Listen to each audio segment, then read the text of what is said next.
Hey guys, we are here today for your quick rep tip from Jacob Hickman. He is out of the East Memphis office. He's one of our newest additions to the FSM Elite team, which is really exciting. And he just completed a push week. We're actually at his SC1 right now. And what was your push total? Just over 23,000. So just over 23,000, pretty exciting. So I figured he'd be the best person to give you guys advice for today.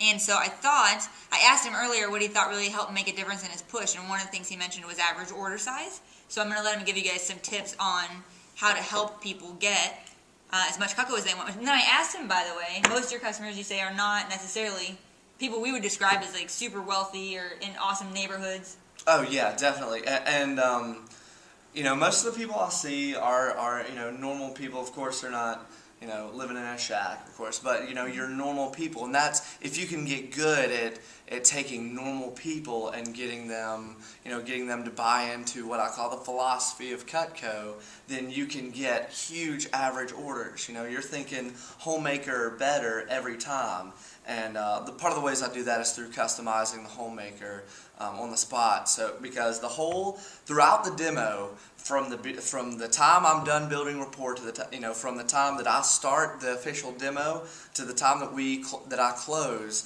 I'm getting them to buy into the philosophy of Cutco, which is really strongly about your forever guarantee. It's not just that you'll have this is the stuff that not only works great, it's not only high quality, but it's this quality that you're going to have forever. So I get them to buy into that. You'll never have to worry about these terrible, horrible knives ever again. So they're thinking in their minds, they're not thinking, okay, I'll get a few pieces that I'd like to try out. They're thinking, get them to buy into, throw out every other knife that I have because I'm going to get some Cutco that's guaranteed forever and will be able to do all the jobs in my kitchen. So that's what I get them. If I can get them into buying into that, then it's going to be a homemaker better, pretty much every time, as long as they can afford, $200 a month. But that's my ultimate goal, is to replace everything in their kitchen with stuff that's forever guaranteed, and that's the way I really gear my demos towards, is making sure to include those phrases that that really get them thinking, I never want to have to replace knives again. I want to have the highest quality and have that quality forever. So that's the, Yeah, you had mentioned, so like throughout the demo, you don't just say it once or repeat it a million times, but throughout the demo you're kind of always reminding them that it's something that you buy once, have forever, never have to replace.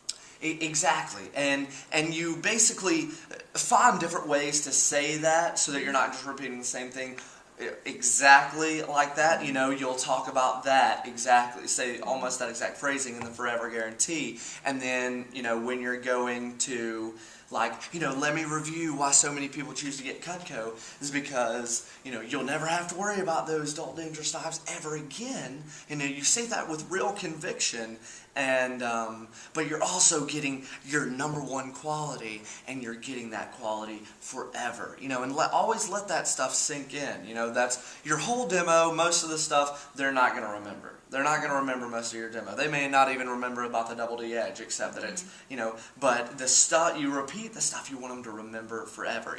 They can use it and tell that, hey, this cuts well. They don't need to know all the details about that. But, letting them know that this is the last set of knives that you'll ever buy. You'll have this forever. Replace everything in your kitchen with this stuff right here. And, that's stuff that you need to repeat over and over and say slowly to make sure that they understand. And you can tell just by listening to you, by the way, that you're pretty enthusiastic. Oh, for sure. I believe that, the way that you show the product is almost as important as the product itself. Because somebody that doesn't know how great Cutco really is can just read exactly word for word through the manual without any voice inflection, without any excitement or product conviction, and a customer who would normally buy maybe a homemaker wouldn't buy anything because they're looking at you. All they know about Cutco is what they see through you. So if you're not excited about it, why should they be excited about it? They're not, you're the one that's making money through this transaction, so you should be really excited about it, not only because you know that this is the greatest stuff ever. People can love their knives and love them forever. So I feel like you should be, there should be a definite demeanor change between when you're describing dull, dangerous knives that, you have to replace over and over again to Cutco has solved all these problems because you never have to replace stuff ever again, and you get that #1 quality and get it guaranteed forever. So I like to have, I always encourage people to look at yourself in the mirror while you're doing your demo. Would you be entertained by the person you see in the mirror? Would you be interested by the person that you see in that mirror? So that's a good question. Yeah. Would you It's want to listen? so funny how many times you said forever just in the time that we Exactly, talked. exactly. And that's the whole, That's just in hilarious. this little time, they're thinking forever, forever, forever, and then replace everything. So you find little subtle ways to repeat it over and over again that doesn't seem like forever. Oh, did you hear I say forever? And, forever, but... And you mentioned during names and uses even, because you want to share how some pieces are used a lot and some pieces aren't used as often. But Exactly. You don't necessarily want to talk about how much you'll use something, but you want to give them a specific example of how they would use that and how it would really come in handy, especially when we're talking about forever.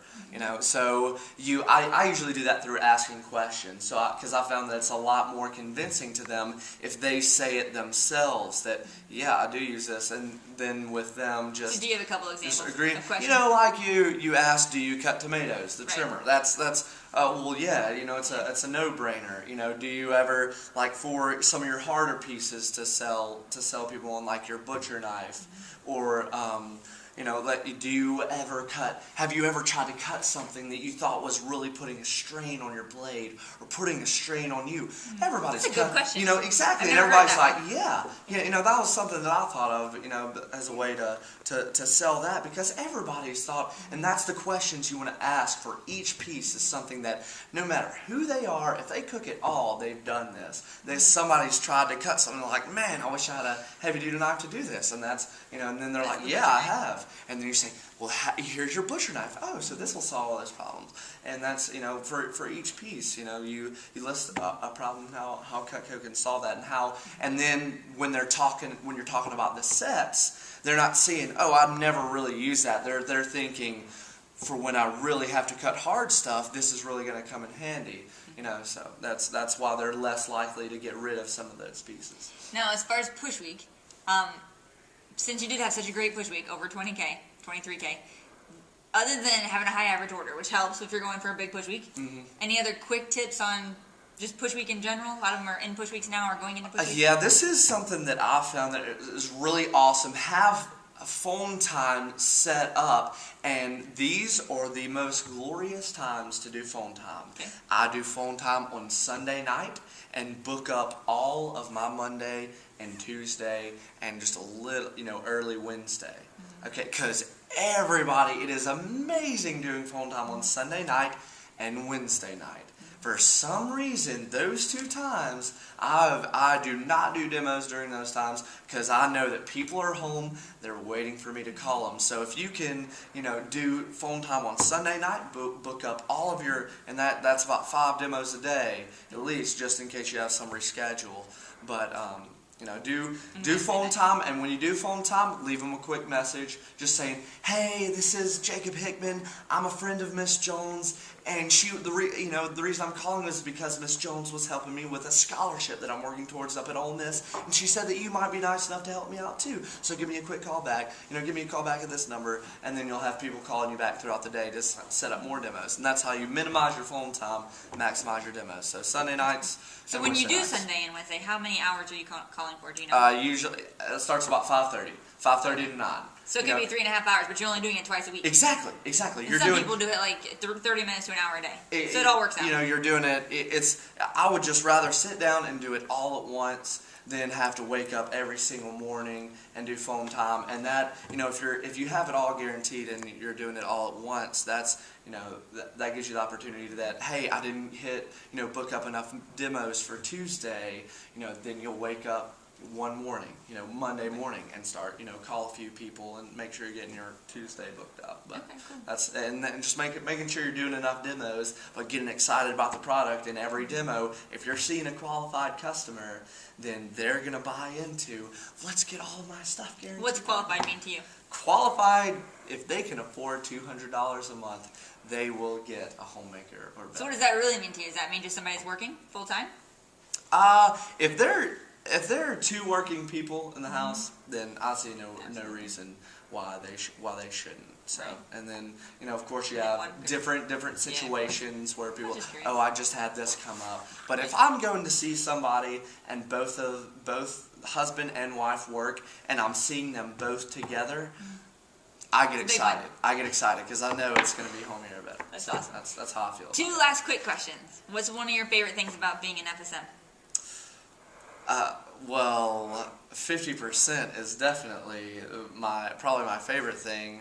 You know, being an FSM, $23,000 over the past 2 weeks. The past 2 weeks, I made over 10 grand. You know, that's pretty exciting. That is very exciting to me.